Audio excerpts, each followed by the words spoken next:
I guess the reason I'm sharing this here is because my situation and actions prevent me from fully disclosing to those close to me. On December 1st, I received the news I had been dreading. The tests confirmed that I have stage 4 pancreatic cancer.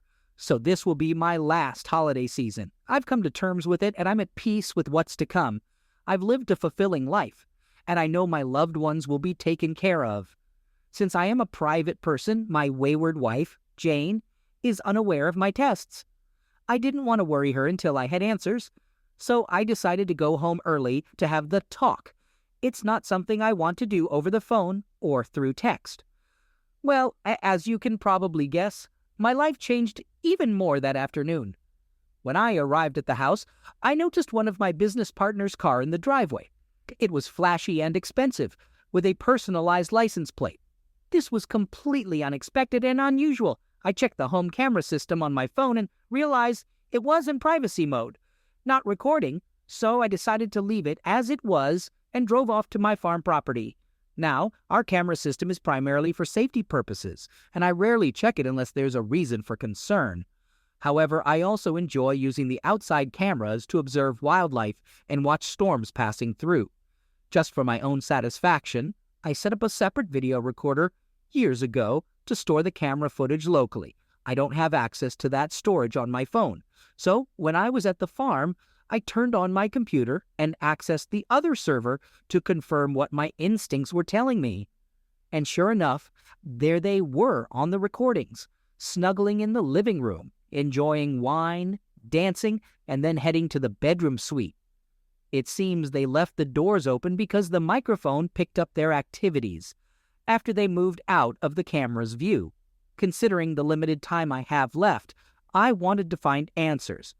You can call me whatever you want, but all the devotion and love I had for her vanished that afternoon. I'm experiencing a range of emotions as one would expect. I know that I am not at fault. I've been a loyal, romantic, and attentive partner. Now I'm shifting my focus to myself. I've reevaluated what matters most to me. So I reached out to my lawyer and we went over my will and the prenuptial agreement. I shared with him the situation at hand. We delved into understanding the duration and extent of this affair. The discoveries have been unsettling, and it's either that I never truly knew the woman I spent over 2 decades of my life with, or something within her has changed. For now, I've decided not to say anything to my children. My wife and I never had kids, or my wife. I'm going to put on a brave face and navigate through the holiday season. I want to create lasting memories with my children and grandchildren. I'll play the role of a loving father and grandfather and then attempt to maintain the facade of a devoted husband. Let me give you some background to address some common questions. The affair partner is a widower and is not remarried. While he is a business partner, we are not friends in the traditional sense. I prefer not to mix business with personal relationships. It's worth mentioning that I never married the mother of my twins, M and F. It was her decision, and I fully agree with her that it was the right choice at that time. When my kids were 7, their mother, Sarah, married a wonderful man named Steve. Sarah and Steve didn't have children together. However, when my kids were 3, I had a wake-up call and became actively involved in their lives, striving to be the father I always wanted to be. Sarah and I co-parented well, and I consider Steve a friend. We're all in our 60s now, while Jane, my wife, is almost 60. AP is in his 50s. Both Jane and I are in our first marriage, and we tied the knot in our 30s. Sarah and I were young when we had the twins, and although they were a surprise, we always wanted them. Now the twins are in their 40s, and we have teenage and older grandkids. Every year, our Christmas celebration lasts for a whole week. We gather on the farm, and once everyone is here, we head out to cut down a tree. We decorate, cook, play, and enjoy the festivities as a family. Sarah and Steve have been part of this tradition since I purchased the farm. I've made a decision to keep the situation to myself until after the new year. If I were to tell Sarah, she wouldn't be able to keep it a secret. I don't want to put Steve in a position where he has to lie to his wife. Right now, my focus is on ensuring that the kids and grandkids have a joyful week together. During this week, Jane's presence will be a minor detail in the grand scheme of things.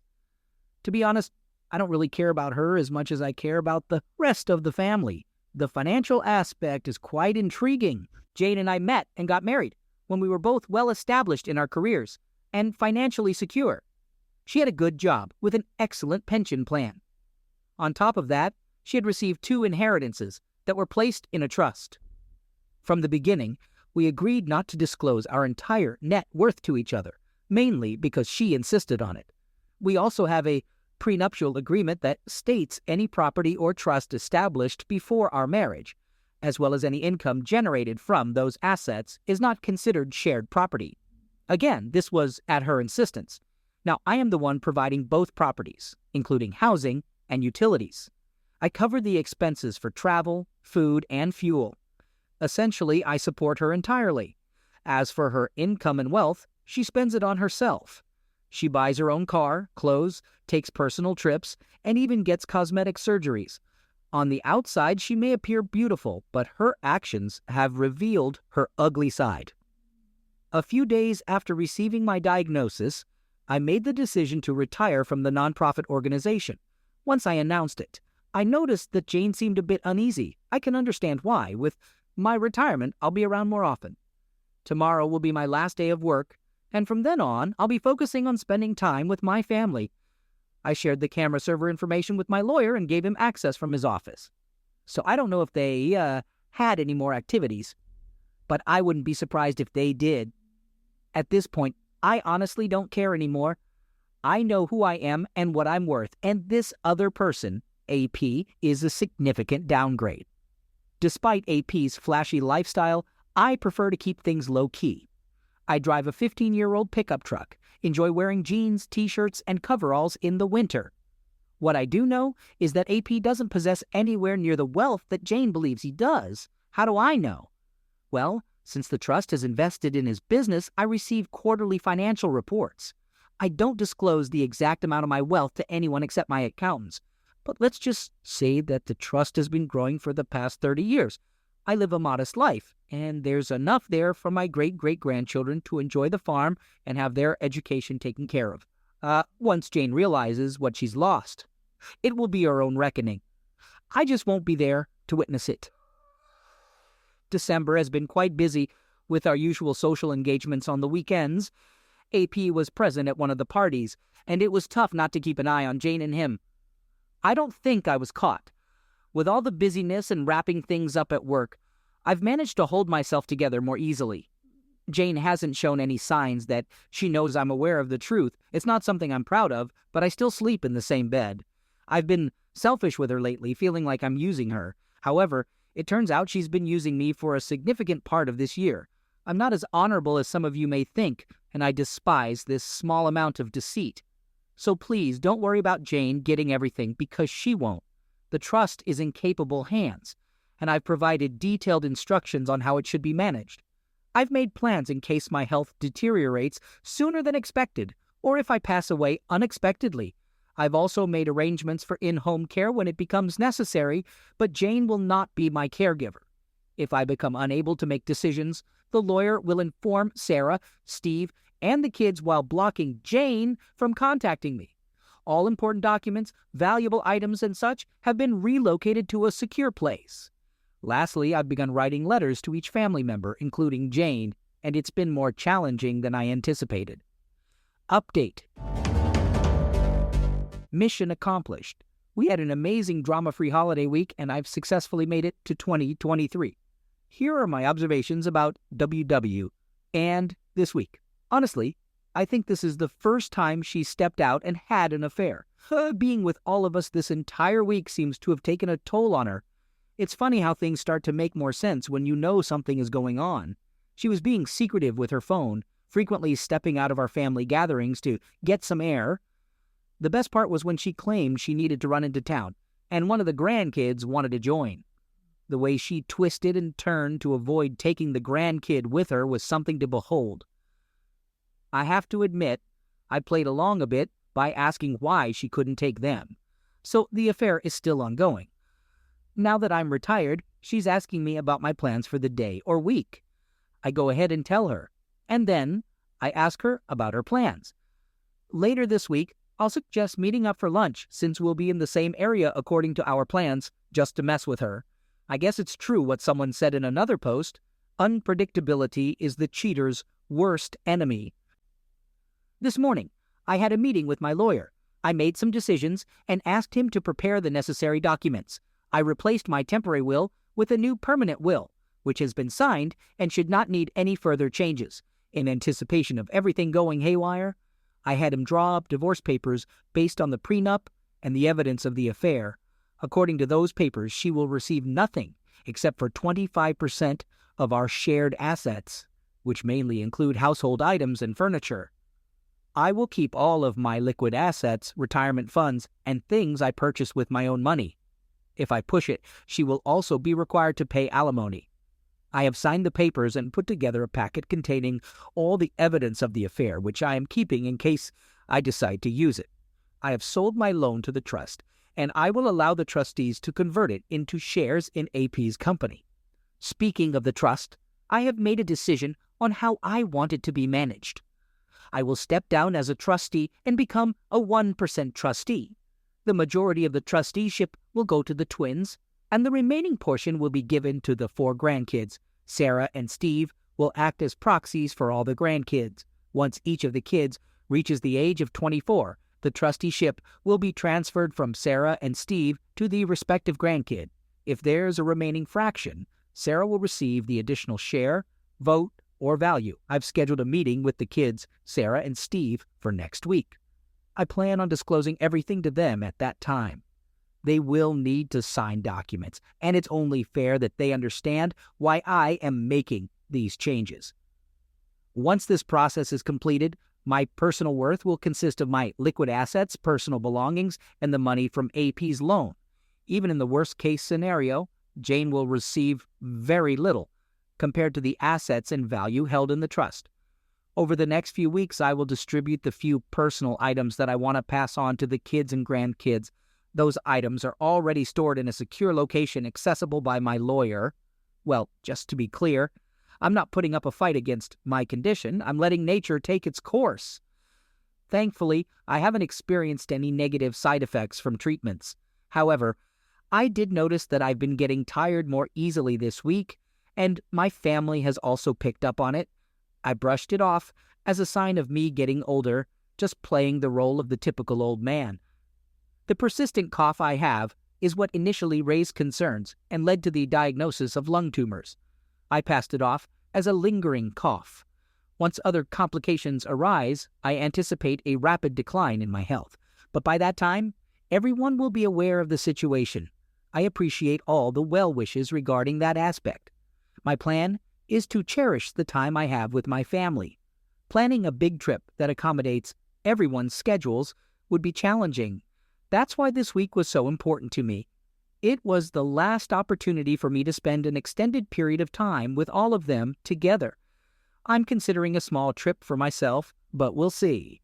My next goal is to dedicate a day to spend one-on-one time with each of my children and grandchildren. Update. Today, I had my lawyer, a notary, the twins, Sarah and Steve, come to my farm. We completed the tasks I needed to get done. Surprisingly, this whole process went as smoothly as it possibly could have. It's understandable that the family is feeling hurt and angry. As soon as everyone arrived and saw my lawyer and the notary, the tension in the room was palpable. I asked them to take a seat and listen to what I had to say.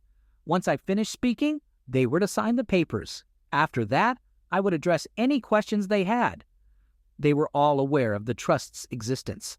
I explained to them that it was time for me to relinquish control of the trust and hand it over to them. I emphasized how significant the trust had been in my life and why I had established it. I clarified that it was separate from my marriage to Jane and that it was a mutual decision. I also provided instructions on how I wanted them to manage and utilize the trust. We discussed how the trust would be divided between the twins and the grandchildren, with Sarah and Steve holding equal proxy votes for the grandkids, until each of them turns 25. They showed their trust in me by signing and notarizing the documents. Once that was completed, we made copies, and I escorted my lawyer and the notary out. I expressed my gratitude for their willingness to come on a Sunday, and they were both gracious as always. When I returned to the dining room, which had turned into a makeshift conference room, everyone was silent. It was my daughter who broke the silence with a question, or rather, a series of questions and thoughts all at once. As soon as she finished, I began talking about my health. I disclosed my diagnosis and listened as they started discussing plans on how to fight this battle. However, I interrupted them at that point. I explained the odds and informed them that I had already sought a second opinion. Then I shared with them what all of you already know. I have made the decision not to pursue treatment. I have chosen to let nature take its course. We spent the next hour to an hour and a half arguing back and forth. At times, my daughter even left the room, and Sarah had to go fetch her. During those moments, my son Steve and I had a sincere and open conversation. They may not fully agree with me, but they do understand where I'm coming from. We reached a consensus that Sarah and my daughter will eventually come to terms with the situation. Once things calmed down a bit, I knew the inevitable question was coming. They wanted to know when I found out about my diagnosis. So I shared the timeline with them, which led to another wave of anger and sadness. I explained that I wanted to have one more holiday week where I wasn't seen as a dead man walking. I admitted that it was selfish of me, but I didn't want this diagnosis to overshadow their future holiday memories. My daughter, sensing there was more to the story, assumed the role of a detective. She refused to leave the room until all the details were out. She questioned how on earth Jane kept this information from her. That's when I revealed the final bombshell. I recounted the exact same events as I did in my initial post. That was the first time I truly saw the fire of anger in my daughter's eyes. I then revealed to them that Jane still has no clue that I'm aware of her affair. I basically addressed the same questions and concerns that all of you had suggested. I must say, you all prepared me well for this conversation. Ultimately, I expressed to them that I value their presence in my life far more than I do Jane's. All I want now is to spend the remainder of my days in peace, free from any worries about Jane. I had to explain my actions during the holiday week to them. They also put together the pieces of Jane stepping outside for fresh air and her reluctance to bring the grandkid along on the trip into town. They were concerned that I went through all of this alone. I reassured them that I had support from some friends on social media who helped me get through the toughest moments. However, I refused to disclose the details of where and how I received that support. They can learn about it later, but for now, I still need this space for myself. The emotions were really intense, and we've been talking on and off as a group for a few hours, but I told them I needed to shift the focus back to the trust. They understand that the trust will play a crucial role in preventing Jane from getting her hands on my hard-earned wealth. It serves as protection for them. That's why she's not part of this meeting.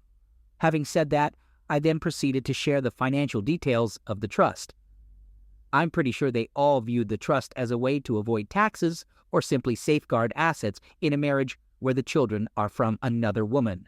They weren't prepared for me to disclose the financials. As I started going through the assets and balance sheets, the room fell silent. Then came the question, why did you work so hard all those years when you had this much? I explained my personal philosophy on managing finances, something they've heard from me many times and deeply value. But I also told them that I've been living off the trust all these years. It allowed me to support them through college. It provided me with the freedom to prioritize time with them. And it even enabled me to work for a nonprofit organization essentially for free, thanks to the trust. If there's one example I want to leave behind for them and their children, it's to use this trust to make a positive impact on others, not just by writing occasional checks to charities, but by actively working for causes they genuinely believe in.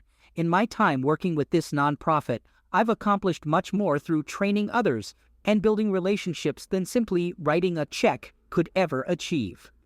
I'm not happy that today everyone's lives at that table were affected in various ways, both positive and negative, because of me. It didn't happen the way I wanted it to, but it's done. They know everything now. I've begged and pleaded with them to let me handle Jane, not to discuss the trust with anyone. We'll maintain the status quo for now. When my health worsens, things will change. They all agreed to this. We spent the next few hours cooking a meal, talking, crying, laughing, and breaking into smaller groups. They all left about an hour ago, but I expect the twins to return. I know they'll share what's happening with their spouses. That's just how they are. And I truly love my two in-laws' children. Update. I had a surprise visit from one of my wife's friends, Carol. She's around the same age as Jane, and they were together last week for a girls' night at Carol's house. Jane came home very drunk last week. She used a ride share. Carol has been a longtime friend of my wife, and interestingly, wife seems to have forgotten that I introduced them. Carol's parents were friends with my parents. Well, it seems that my unpredictable behavior has contributed to wayward wife's instability. During last week's girls' night, Jane reached a breaking point. She was so drunk that she ended up confiding in Carol about her affair. Apparently, she just kept talking and didn't stop, despite Carol's attempts to intervene. Carol got really angry with her. As Carol kept condemning Jane, she continued to defend her actions and share more and more details. The next day, Carol reached out to Jane. Jane didn't remember anything from the previous night, so Carol filled her in on what she had confessed. However, Jane completely denied having an affair and claimed that Carol was mistaken and making things up. In response, Carol called her out on it and gave her a week to come clean, or else she would tell me herself. Since Jane continued to deny everything, I had a chance to meet with Carol. We sat down over coffee, and Carol gave me a condensed version of Jane's confession. She was expecting me to be devastated, but I surprised her by telling her that I already knew. I asked her if anyone else was present when Jane made her confession, and it turned out that Carol was the only one in the house at the time. I then asked if she had told anyone else about it. Carol was offended by the question and assured me that she wouldn't spread something like that without telling me first. I apologized for my suspicion and explained that I had my own timeline for dealing with Jane and involving others would complicate things. Carol understood and was sympathetic. I asked Carol to do me a favor and not mention anything to anyone, allowing Jane to believe that she believes her. Carol agreed to the first request, but felt uneasy about the second part. I asked her to give it a try and assured her that I would be okay. Carol said she's there for anything else I need. Just let her know. I know I'll have to apologize again when Carol finds out about my health, but that's something I'll handle another day. Tomorrow, I'm planning to confront Jane. We have our regular date night, and during that time, I intend to calmly tell her what I know about my condition and how I plan to spend the rest of my life without her. I hope that being in a public setting will minimize any dramatic reactions. Whether it goes according to plan or turns into a total disaster, I'll provide an update sometime this weekend. After the confrontation, my plan is to share with her what I know and ask her not to contact me or my family. We'll see how it unfolds. Update. Jane and I have our weekly date night, and we usually go to the same restaurant. We've even established a regular table there. It's towards the back, still part of the public space, but away from the lively atmosphere near the bar. I decided that this would be the perfect place to confront her, and I plan to do it after we finish dessert. I got my lawyer's reservation at the same time. Before we even started our meal, I discreetly paid for both our parties' meals and informed our longtime server about it. I had Carol on standby, ready to assist Jane after I left. My plan was to conclude the meal with a conversation about our relationship, which I intended to record. Then, I would confront Jane, share with her what I knew about her actions, reveal my diagnosis, and explain my plan for the future while giving her a letter requesting that she refrain from contacting me or my family and visiting the farm. I wanted to make sure the letter was witnessed. Additionally, I planned to leave her a briefcase filled with evidence and the divorce papers. Afterward, I would simply get up and walk away. I expected her to avoid making a scene to protect her social status. I made sure to record our conversation. Jane expressed how wonderful our relationship has been throughout the years. She praised our teamwork and how great we are together.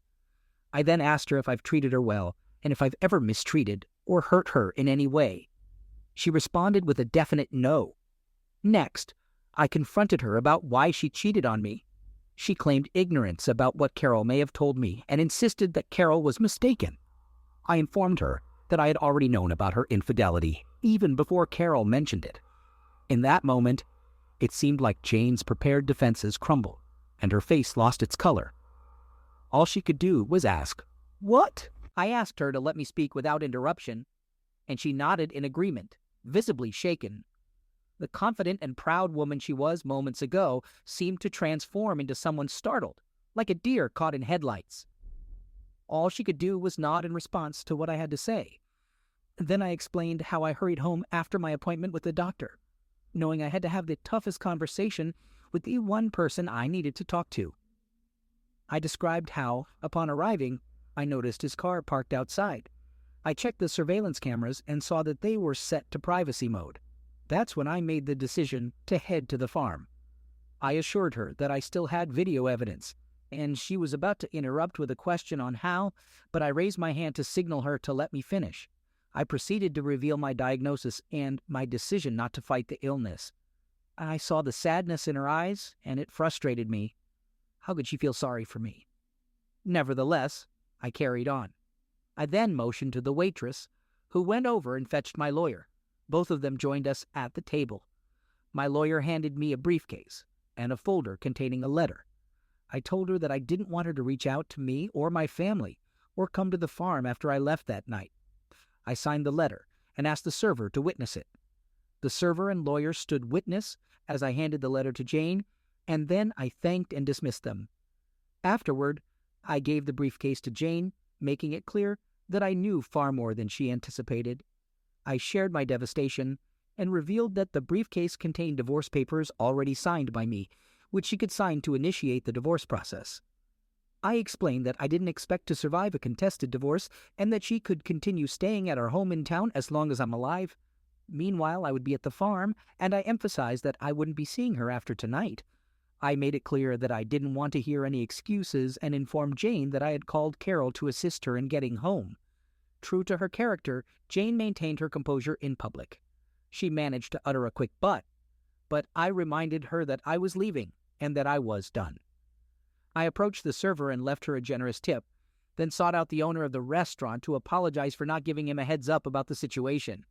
As I made my way out, I noticed my son standing by the door with Carol. Carol passed by me with a brief smile, but her eyes showed concern for Jane. My son retrieved my truck, and his wife drove me to the farm. On Friday night, my son and his wife stayed with me until midnight. Eventually, I convinced them to go home. As I went to sleep, a sense of relief washed over me, but I also felt a renewed sense of loss. Despite that, I was able to accomplish the task I needed to do. On Saturday, the family gathered at the farm to check up on me and make sure I was doing okay. I must admit, I felt a bit pampered, but it turned out to be a good day. However, in the afternoon, Carol paid me a visit. She informed me that Jane had fallen apart on Friday night and apparently contacted her affair partner on Saturday. During their conversation, Jane realized that she had been used by the affair partner and was in a terrible state. Carol made it clear that Jane didn't ask her to reach out to me, but she believes that if I were to talk to Jane for a little while, it could give her the strength to keep herself out of my life. Carol knows how to make her requests in a way that resonates with me. Reluctantly, I agreed to have a 2-hour discussion with Jane at the farm. I made it clear that I would have someone there to support me, and Jane could choose someone to be there for her as well. The intention was to have a civilized conversation, where I wouldn't tolerate being blamed, minimized, or have the blame shifted onto me. The purpose of this meeting was for Jane to find answers on how to move forward. This morning, we had the meeting. Jane decided to bring Carol along. I'm not sure why, maybe for damage control, and I chose my daughter to be by my side. I wanted the atmosphere to be as comfortable as possible for Jane, so we wouldn't have to go through this ordeal again. I entered the meeting with a clear direction and the goal of removing Jane from my life once and for all. The meeting went exactly as I anticipated.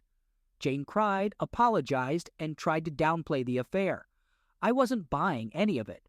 I made it clear that she would have a place to live until I pass away, but the decision about the house would be in the hands of the trustees. I explained that she wouldn't receive anything from my estate or the trust. However, She has her six-figure pension and her own trust, so she'll be fine financially. I need to vent about something. She had the audacity to ask, "Why won't you fight for me or our relationship?" I was on the verge of losing my temper, but I held myself back and simply replied, "I just don't care about you or our relationship anymore." That really hit her hard. Let me vent my anger here.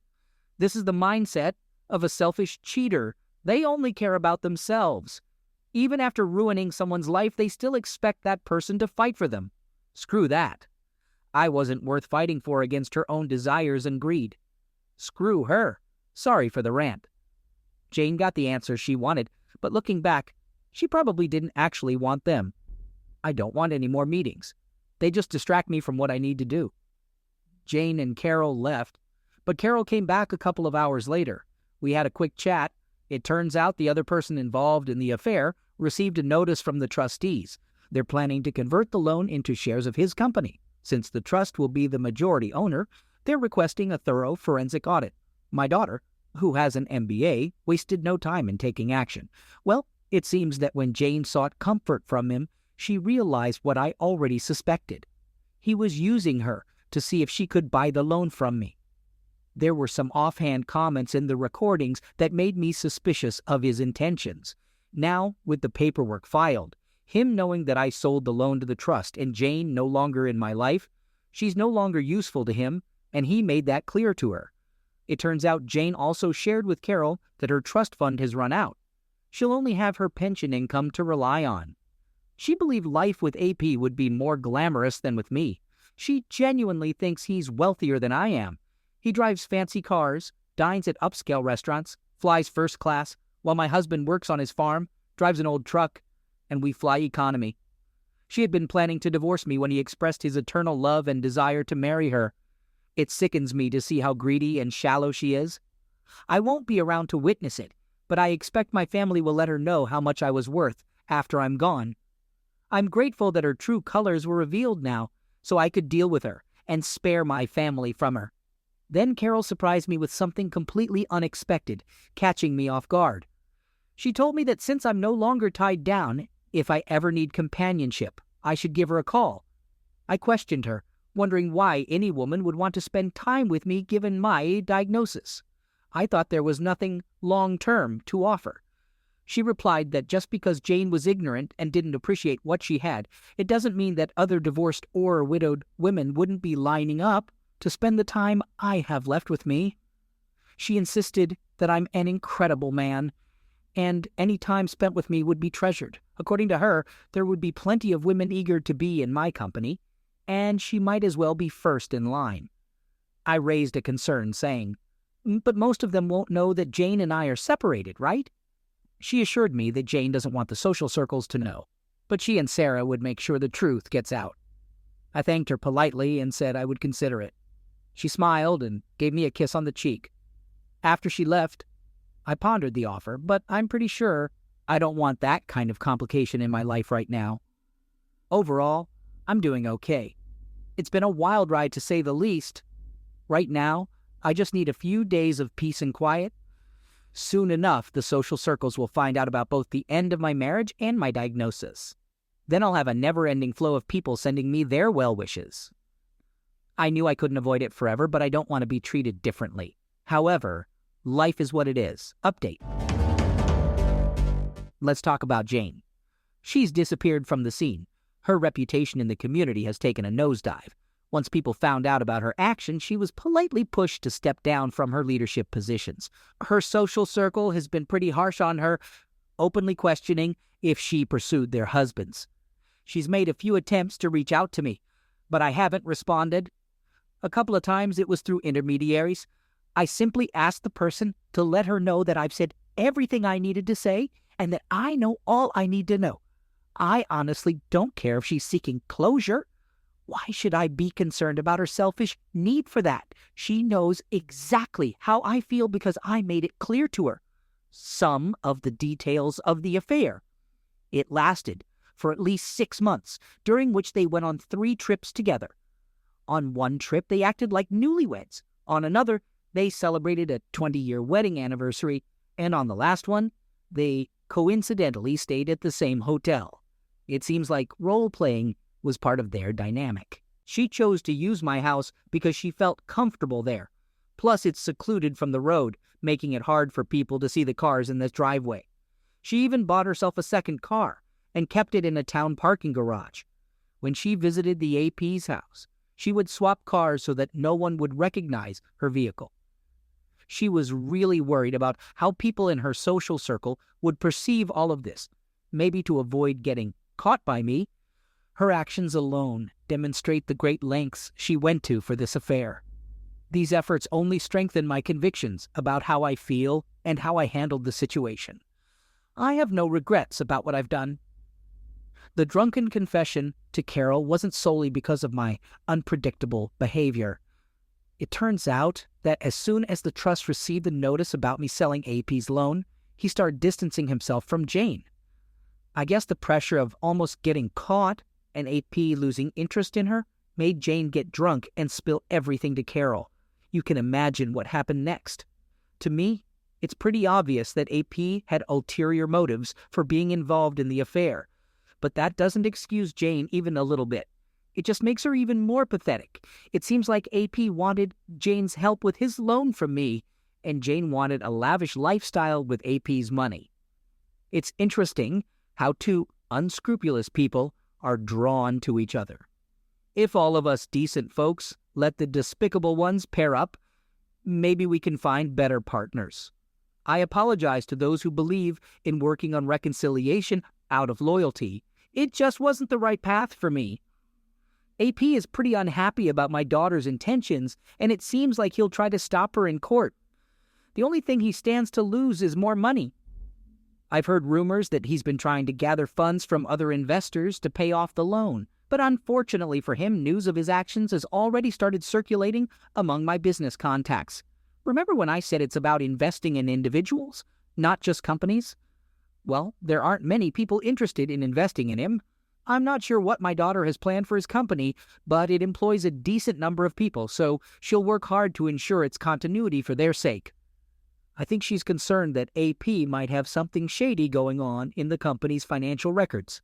For the sake of the employees, I hope it's nothing that can't be fixed. Update. I'm still here, but it's been a bit tough.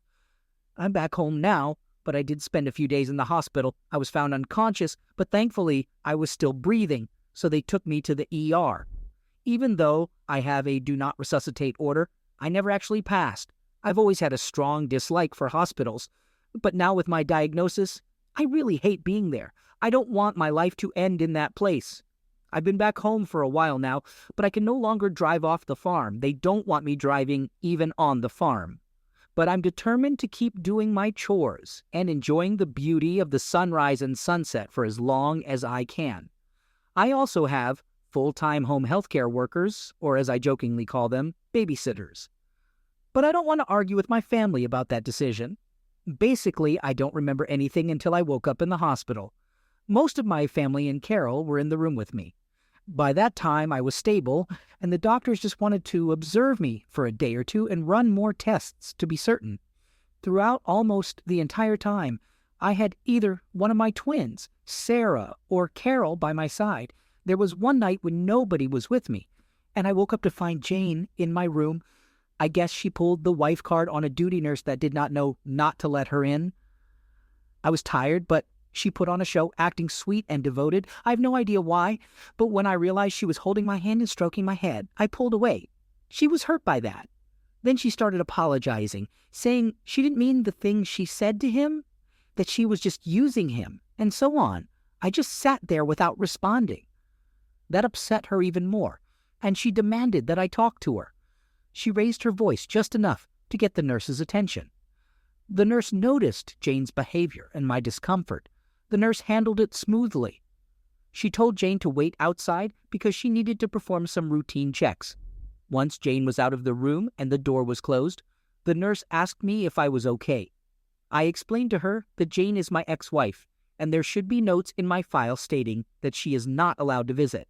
The nurse apologized and asked me what she could do to minimize my stress. I asked her to call my emergency contacts. She did, and about 45 minutes later, Sarah, my daughter, and Carol walked into the room.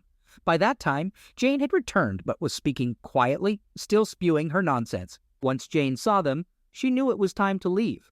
I calmly asked her to just go, explaining that the other patients didn't deserve her causing a scene. I asked her to stop thinking about herself and just leave. I'm grateful that she left quietly, but before she did, she quickly kissed me on the forehead. I pulled back a bit, but if I have to endure that for the sake of peace for the other patients, so be it. The women in my life were sincerely sorry and apologized to me. Honestly, I can't hold it against them. They have their own lives to attend to. They all worked out a schedule to ensure that I wouldn't be left alone again. I'm sure my daughter thanked the nurse for contacting them while also expressing her anger towards the staff for allowing Jane in despite clear instructions not to. This whole incident just reinforces the fact that Jane is desperate and grasping for anything.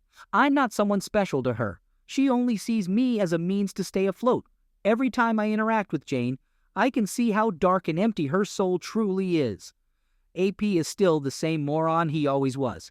His accounting department has caught on to what's happening, and in meetings with my daughter, they pretty much spilled the beans. There's no evidence of criminal behavior on AP's part in his business. It's clear that he was taking advantage of every perk and loophole to boost his income at the expense of the company's bottom line. So when my daughter takes charge, she's going to slash his stake in the company by 60%, and that really gets under his skin. I have a feeling she might even just straight up fire him and relegate him to a silent minority owner position. So his extravagant lifestyle is about to come crashing down. He's been threatening lawsuits, but hasn't taken any action yet. I think his credit and reputation in the area are completely ruined. Carol has become a regular presence in my life, and I must admit, I enjoy her company and companionship. Maybe she's slowly winning me over. She's been staying over at my place several days a week. I hope to recover quickly, but since I can't drive anymore, I'll have to rely on others more. It's a new experience for me. Carol has enthusiastically offered to help me out in this regard. And just to address any assumptions, no, there's nothing romantic happening between us, apart from sitting closely together. Update. My dad passed away last week. I've been reading his posts and comments whenever I get the chance in the past few days. I can hear his voice so clearly in his words. One thing he asked was for me to deliver a letter to you from him. To my Reddit family, well, if you're reading this letter, it means my time here is coming to an end. As many of you suggested, I wrote letters and made videos for all of my family members. While interacting with your posts, I started referring to you all as my Reddit family. That got me thinking that I should write one final letter to all of you. I want to express my gratitude for your support and advice. This brief period of time has been incredibly meaningful to me and will undoubtedly have a lasting impact on my family even after I'm gone. You have helped me accomplish my final gift to myself and my family. One last Christmas week together. Without this platform to share my thoughts and receive support, I would have had to rely solely on my family, which would have meant giving up on my goal. My family might not yet see it as a gift, but they will in the future. I can't express enough how much I enjoyed creating those little videos. Thanks to all of you, my family will have another small piece of me. I wouldn't have made any of those silly videos without your suggestions and encouragement. Honestly, I wouldn't have even thought of it on my own. I have one request for all of you. My family will be going through a range of emotions. I understand that by sharing my story, you all want closure, but please respect their need to grieve and keep the requests for updates to a minimum. I've asked them to share this letter with you, and if they feel comfortable, to provide a final update on Jane. Whether they choose to do so is entirely up to them. I've made the request, and I kindly ask for your patience in this matter. Lastly, I want to send my best wishes to all of you. I'll be sending all the love I can from the great beyond. Remember that none of us are guaranteed tomorrow. Stay true to yourself and be kind to those around you. I hope none of you have to endure the same struggles I faced, but if you do, know that I'll be there to support you in any way I can. Each and every one of you is incredibly valuable, so never let anyone make you believe otherwise. I'll be sending virtual hugs from wherever I end up. Expressing gratitude sometimes feels insufficient, but it's the best I can do right now. Thank you. I hope we'll meet again in the afterlife. Just not too soon.